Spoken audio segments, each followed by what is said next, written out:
To our illustrious president of Delta Kappa Omega chapter of Alpha Kappa Alpha Sorority Incorporated, to our scholars and our pearls and their family members, ladies and gentlemen, good evening. It is indeed my esteemed pleasure to introduce my friend and my colleague, attorney Destined Hibbler. I first met Destined about a year and a half ago at the federal courthouse. Now, although we are adversaries in court, she immediately impressed me, and I must say that as I learn more and more about her, I am even more amazed about all that she has accomplished. Allow me to share just a snapshot of her journey. As a proud first-generation college graduate from Fort Worth, Texas, Destined earned her Bachelor of Arts degree in psychology with a minor in political science from East Texas A&M University Commerce, where she was initiated into the Epsilon Sigma chapter of Alpha Kappa Alpha Sorority Incorporated. She later earned her Juris Doctorate degree from the Florida A&M University College of Law, where she served as vice president of the Black Law Students Association. As a first-year law student, Destined volunteered with the Volunteer Advocates for Children's program. She also worked with the League of Women Voters of Florida, through which she assisted more than 150 individuals with prior felony convictions. She made history as the first law student to serve on the board of the Perkins Bar Association and served as the FAMU liaison for the Florida Association of Women Lawyers. Destined's passion for reform and systemic change continued through her work with the American Civil Liberties Union, drafting legislation in Texas aimed at eliminating pretextual traffic stops, and legislation in Michigan focused on restricting the use of deadly force by law enforcement. Destined also externed with the Honorable Kathleen Williams of the United States District Court for the Southern District of Florida and served as a law clerk to the Honorable Bob LeBlanc of Florida's 9th Judicial Circuit Court. She currently serves as a federal defense attorney with the Federal Public Defender's Office for the Northern District of Florida. And I'm proud to say she was recently honored as her office's 2024 Attorney of the Year. Yes. Her first year. Beyond her legal work, Destined is the founder of Destined to Dream. Her debut book, Dear Little Brown Child, You Will Be Your Wildest Dream, A through Z Careers, has been recognized as Amazon's top new release and was featured on the front page of the Tallahassee Democrat and her undergraduate alma mater's publication. Through school visits, community events, and book festivals, Destined advocates to children that their dreams are valid and achievable, regardless of their circumstances, community, or systemic barriers they may face. Whether in the courtroom, in the community, or through the pages of a book, Destined is a relentless force for justice, equity, and the power of dreaming big. I am proud to introduce to some, reacquaint for others, and present to you all my friend, my colleague, attorney Destined Hibbler.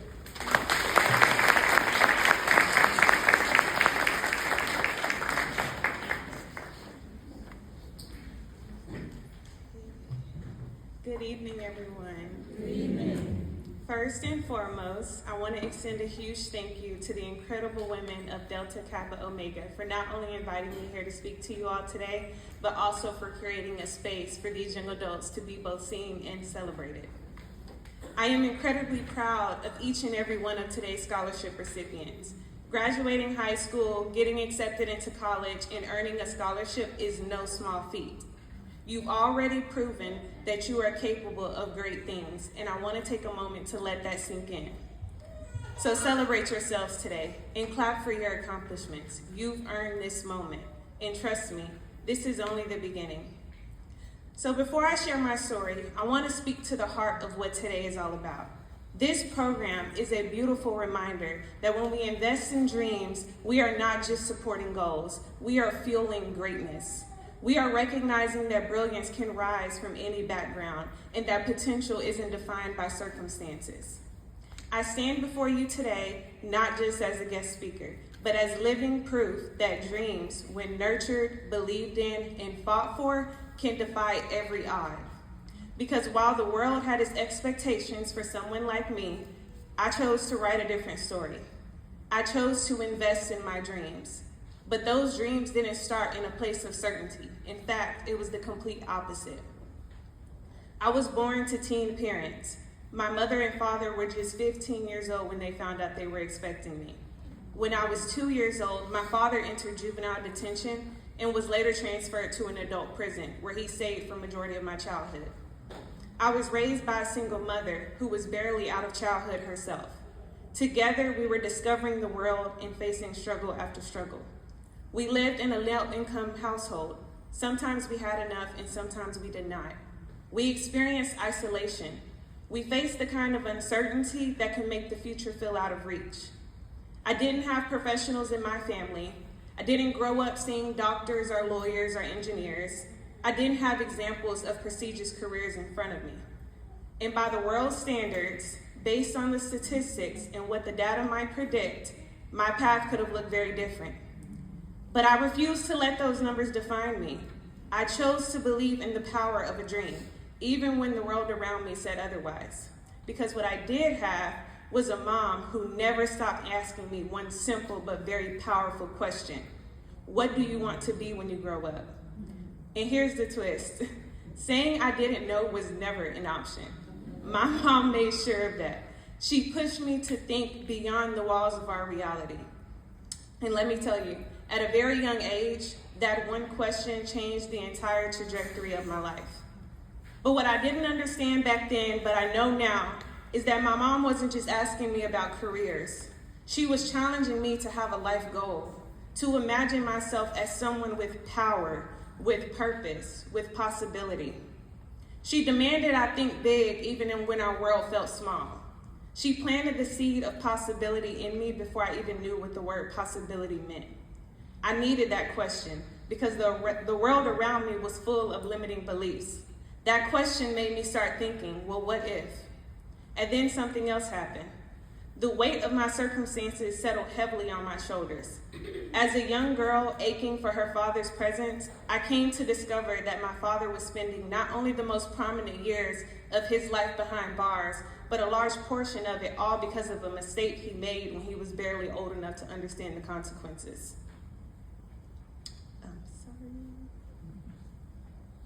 Sorry, I lost my place. Realizing I would suffer the loss of growing up without a father, I seen myself as a collateral consequence to a deeply flawed justice system. But I refused to let that define me. I refused to let that keep me down. Instead, I turned that pain into purpose. It became my driving force behind my answer to that simple but very powerful question my mom kept asking me. It became my ambition to wanting to become an attorney. I decided when I grew up, I would be an attorney who fought for second chances, for the incarcerated who had changed, rehabilitated, or were sentenced unjustly, to aid individuals in their transition back into the free world. And most importantly, I'd return fathers to their daughters who were aching for their father's presence. So I pushed forward. I began investing in my dreams full throttle. I left home and became the first in my family to go to college, earning my bachelor's in psychology from East Texas A&M University Commerce in just 3 years. I then went even further. In the midst of the pandemic, I moved across the country all alone and earned my law degree from Florida A&M University College of Law. While in law school, I took every opportunity to reform the criminal justice system. I interned with the Federal Public Defender's Office for the Southern District of Florida, where I advocated for the release of elderly inmates and fought for First Amendment rights. I clerked for judges on the state and federal level to understand the court system from within and advocate on behalf of defendants directly to judges. I interned with the American Civil Liberties Union, where I drafted legislation that would limit racial biases from officers during traffic stops, arrests, and during incarceration. I also advocated for those on death row, experiencing the harshest penalty available in America. I then graduated law school with a promising job at the Federal Public Defender's Office for the Northern District of Florida, despite many individuals telling me I could not go directly into practicing on a federal level out of law school. Next, I passed the Texas bar exam with a score high enough to practice in any UBE jurisdiction. In my first year and a half of practicing law, I was awarded Attorney of the Year for my unwavering success in post-conviction advocacy. Now here I am, standing before you as a first-generation college graduate and 27-year-old federal criminal defense attorney.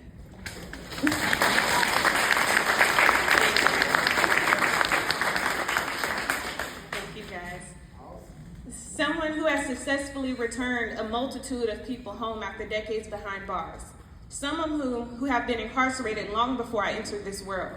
Specifically, I have successfully advocated for 5 federal life sentences reduced to time served, 2 federal life sentences reduced to shorter terms, and shaved a total of 489 months off sentences of 10 other federal inmates. But most importantly, I've returned many fathers to their daughters who were aching for their father's presence, my ultimate dream.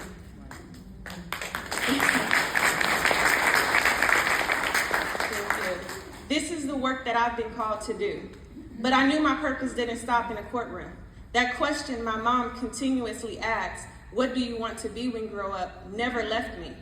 I never stopped thinking of myself as that little girl, the one whose life changed because someone made her believe she could be something. And I thought about all the other little black children who've never been told that their dreams are valid, who've never been shown the full spectrum of what's possible. And that is what inspired me to create my children's brand, Destined to Dream, a brand devoted to inspiring black children to envision their futures and embrace their limitless potential, guiding the next generation of black children to become the leaders and change makers of tomorrow. Destined to Dream is my love letter to every little black child who's never been told that their dreams are valid and possible. I aim to plant seeds in the hearts of little black children, seeds that say you belong everywhere greatness lives. That simple but very powerful question my mom continuously asks also inspired me to write my children's book, Dear Little Brown Child, You Will Be Your Wildest Dream, A to Z Careers, where I walk children through an alphabet of possibilities, from architect to zoologist, and let them know that they can be anything. Additionally, through positive affirmations, the book emphasizes that they can be big and bold and boundless, because often what we are told as children shapes what we believe is possible. Now, I know today I'm speaking to young adults and not children, and that you've all outgrown picture books, but it is not about your age. It is about the message, and the message behind my book is still for each and every one of you. The message is this: you are not a product of your circumstances. You are not a statistic. You are your possibilities. You are your future, and you are the dreams that you invest in.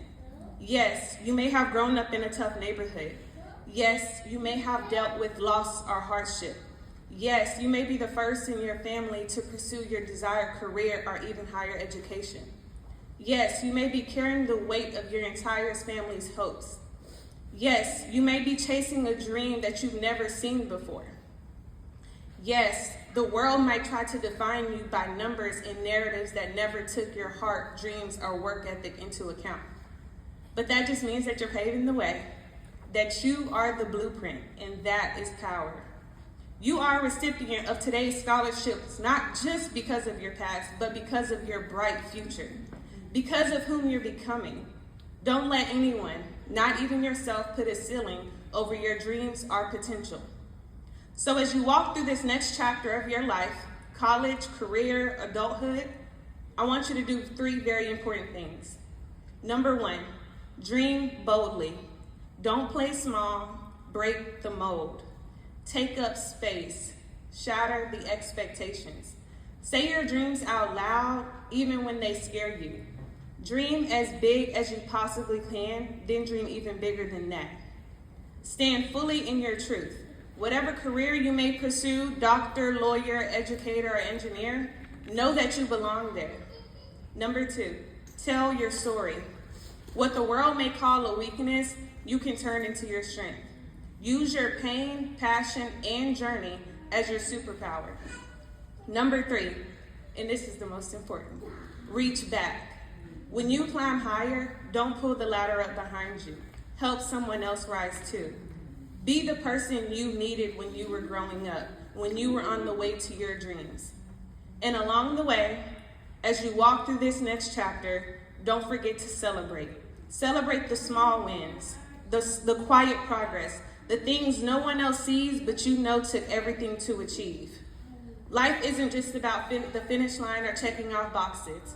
It's about recognizing the beauty in your growth and honoring the steps it took to get there. Now I'll leave you with one final message. Your dreams are not too big. Your story is not too broken, and your future is not too far.